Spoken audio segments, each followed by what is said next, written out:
इस वीडियो में बताई गई सारी जानकारी पब्लिक प्लेटफॉर्म पर उपलब्ध है। इसमें ऐसी कोई जानकारी नहीं दी गई है जिससे हमारे सुरक्षा बलों की गोपनीयता भंग होती है। डिफेंस डिटेक्टिव सेना का सम्मान करता है और उन्हीं जानकारियों के आधार पर काम करता है जो सार्वजनिक रूप से मौजूद है। शेख हसीना के एक इशारे पर बांग्लादेश में बवाल हो गया। लॉकडाउन की एक कॉल पर ढाका ही नहीं, बांग्लादेश के अलग अलग शहर ठप पड़ गए। शेख हसीना के बांग्लादेश लौटने की बात सुनकर ही अवामी लीग के सपोर्टर्स सड़कों पर उतर आए। तो क्या बांग्लादेश में शेख हसीना की वापसी संभव है, मुमकिन है? शेख हसीना ने हाल ही में एक इंटरव्यू दिया था और इस इंटरव्यू में उन्होंने कहा है कि उन्होंने हमेशा के लिए बांग्लादेश नहीं छोड़ा है और वो बांग्लादेश जरूर लौटेंगी। उन्होंने बांग्लादेश के चुनाव में अवामी लीग पर लगाई गई पाबंदी को भी हटाने की मांग की है। लेकिन केयर टेकर से डिक्टेटर बन चुके मोहम्मद यूनुस ने साफ कर दिया है कि अवामी लीग को चुनाव ही नहीं लड़ने दिया जाएगा।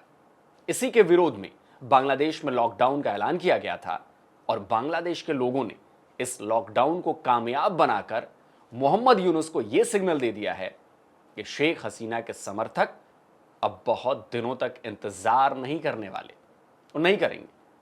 আওয়ামী লীগ 15 মাস আগে পালিয়ে গেছে, বিদেশের বুকে বিদেশে থেকে একটা পাত দিছে, তাই বাংলাদেশের অবস্থা এই।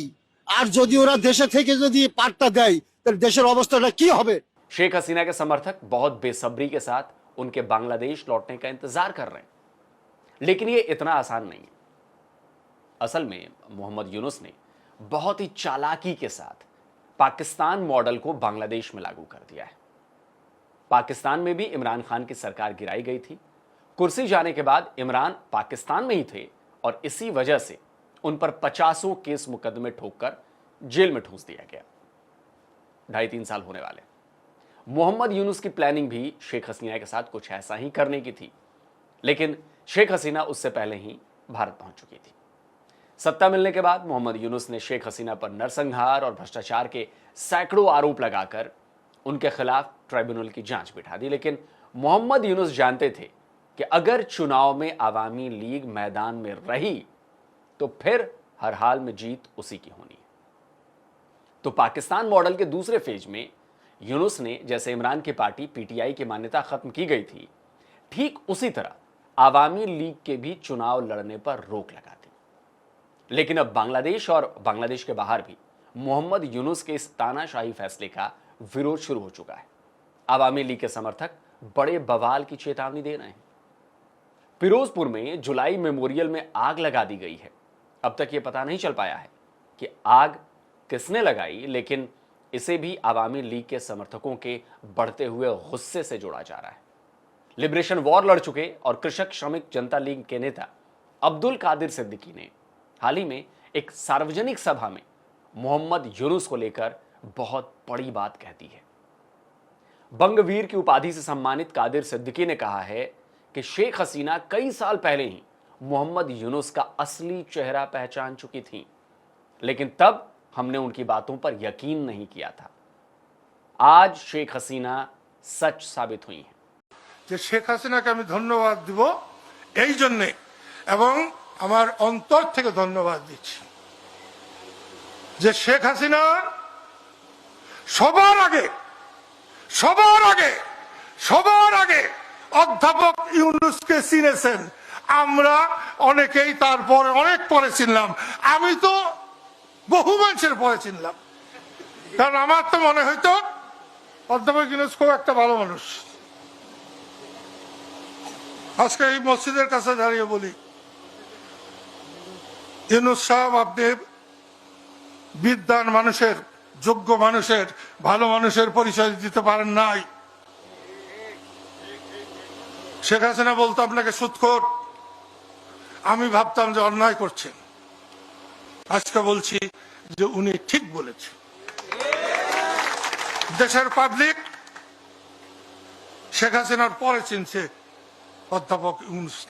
आप जानकर हैरान रह जाएंगे दोस्तों कि कादिर सिद्दीकी और शेख हसीना की जो पार्टी है वो एक दूसरे की विरोधी पार्टी है। दोनों एक दूसरे के खिलाफ चुनाव लड़ा करते थे। यानी अब समर्थकों के साथ साथ विरोधी भी शेख हसीना के लिए आवाज उठाने लगे हैं।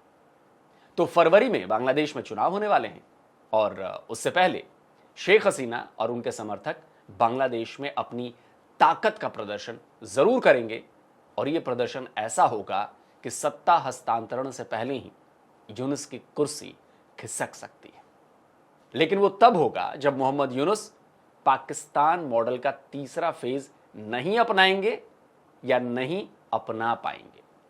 भाई डिक्टेटरशिप तो वहां चल रही है, बांग्लादेश में भी बिना चुनी हुई सरकार राज कर रही है, वहां भी आर्मी के इशारों पर कामकाज चल रहा है और यहां भी आर्मी का सपोर्ट है। लेकिन अगर मोहम्मद यूनुस सरकार से चले भी जाते हैं तो वो बांग्लादेश को पूरी तरह से बर्बाद करके जाएंगे, तबाह करके जाएंगे। मोहम्मद यूनुस लगातार ये दावा कर रहे हैं कि देश की अर्थव्यवस्था सही दिशा में जा रही, पटरी पर लौट रही है, लेकिन हकीकत यह नहीं है। हकीकत यह है कि बांग्लादेश बदहाली की कगार पर आकर खड़ा हो गया है। अर्थव्यवस्था, बैंकिंग सिस्टम, उद्योग धंधे, कारोबार सब कुछ तबाही के मुहाने पर पहुंच चुके हैं। देखिए, बांग्लादेश में महंगाई पहले भी थी, लेकिन पिछले साल डेढ़ साल में यह महंगाई आसमान छूने लगी है। बांग्लादेश के अखबार ही बता रहे हैं कि सितंबर में महंगाई दर कम होकर 9.92% पर पहुंची थी। बांग्लादेश में प्याज 120 टका किलो तक पहुंच चुका है। बांग्लादेश के केयरटेकर गवर्नमेंट प्याज के इंपोर्ट पर विचार कर रही है। साग सब्जियों के दाम भी आसमान छू रहे हैं। टमाटर 160 टका किलो, गाजर 100 टका किलो, चाइनीज गाजर 150 टका किलो, बीन्स 140 टका किलो, भंटा बैगन 120 टका किलो, खीरा 100 टका किलो और मिर्च 120 टका किलो। धनिया 360 टका किलो तक पहुंच चुका है। इसी तरह ग्रोसरी आइटम्स के दाम, जो राशन के दाम है, वो भी आम लोगों की जेब ढीली कर रहे हैं। देश में चावल, चीनी के साथ साथ फर्टिलाइजर की भी जबरदस्त शॉर्टेज है और इसी वजह से इनके दाम बढ़ते जा रहे हैं।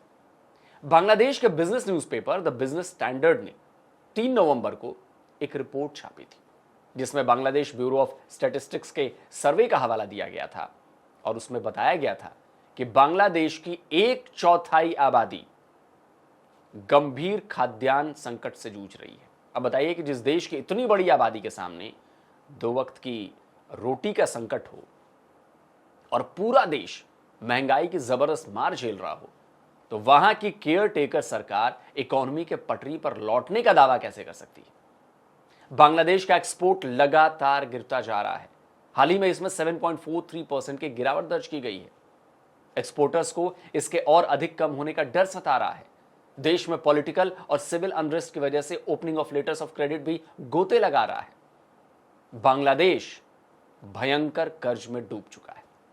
इस साल सितंबर में बांग्लादेश का फॉरेन डेट $112 बिलियन तक पहुंच चुका था। बांग्लादेश पर लगातार फॉरेन डेट चुकाने का दबाव बढ़ता जा रहा है और उसके पास कर्ज के हिसाब से चुकाने के लिए डॉलर्स नहीं है। अब जो भी बचा खुचा फॉरेन रिजर्व है, उस पर भी संकट मंडरा रहा है। तो अब लोगों की उम्मीद यूनुस गवर्नमेंट में टूट चुकी है।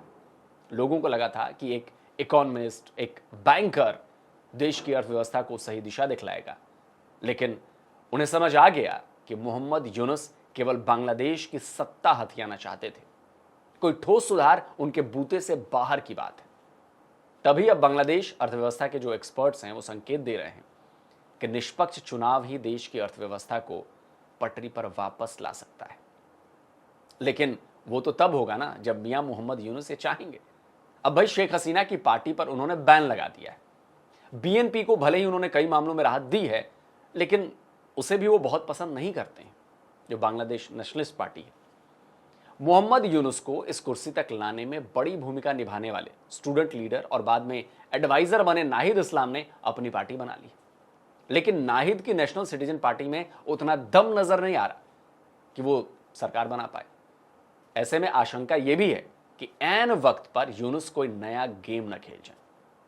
लेकिन अगर ऐसा होता है तो ये मोहम्मद यूनुस के लिए बहुत भारी पड़ने वाला है, क्योंकि इससे अवामी लीग ही नहीं, बीएनपी समेत जो दूसरी पॉलिटिकल पार्टीज हैं वो भी यूनुस के खिलाफ मोर्चा खोल देंगे। इसलिए कह रहा हूं कि यूनुस का जाना तो तय है, लेकिन वो जब तक जाएंगे तब तक बांग्लादेश पूरी तरह से आईसीयू में पहुंच चुका होगा, वेंटिलेटर पर लगा होगा। दोस्तों, आज का वीडियो कैसा लगा लाइक करिए, शेयर करिए और अपनी राय जरूर दीजिए कमेंट्स के जरिए। और जिन दोस्तों ने डिफेंस डिटेक्टिव को सब्सक्राइब नहीं किया है तो भाई चैनल को सब्सक्राइब करें, साथ में बेल आइकन प्रेस करें और हाँ, ऑल नोटिफिकेशन ऑन करना मत भूलिएगा ताकि हमारे द्वारा अपलोड किए गए हर वीडियो की जानकारी आप तक फौरन पहुंच जाए। जल्द मिलता हूं एक और नए वीडियो के साथ। नमस्कार, जय हिंद। तो अगर आप चाहते हैं मुझसे बात करना, मुझसे कोई सवाल पूछना, तो फैन कॉल पर आप मुझसे कनेक्ट हो सकते हैं। फैन कॉल में ये सुविधा है कि आप अपने हिसाब से वहां पर जाकर टाइम स्लॉट बुक कर सकते हैं कि आपको फलाने दिन मुझसे बात करनी है, फलाने टाइम पे मुझसे बात करनी है। लेकिन ये भी बता दूं कि ये पेड सर्विस है।